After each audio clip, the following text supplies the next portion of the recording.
আমি আজকের যে কর্মসূচি পেয়েছি সেখানে সম্পূরক কার্যসূচি বলে আরেকটা পেজ পেয়েছি।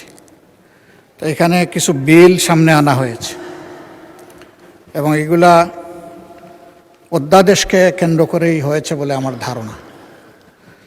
যদি তাই হয়ে থাকে তাহলে 133টা অধ্যাদেশ এটাকে যাচাই বাছাই করার জন্য একটা বিশেষ কমিটি হয়েছিল।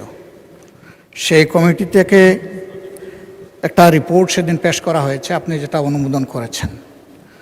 সেখানে কিছু অধ্যাদেশ ল্যাপসের প্রস্তাব আছে।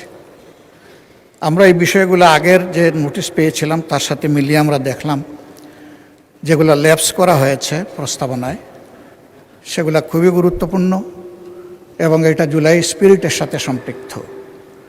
আমি আপনার বরাবরে বিনয়ের সাথে বলবো যে আমরা এই বিষয়ে আলোচনা করতে চাই এবং সেটা সংসদের প্রপার্টি। সংসদে এই বিষয়ে আমাদেরকে আলোচনার সুযোগ যেন তৈরি করে দেওয়া হয়। ধন্যবাদ মাননীয় স্পিকার।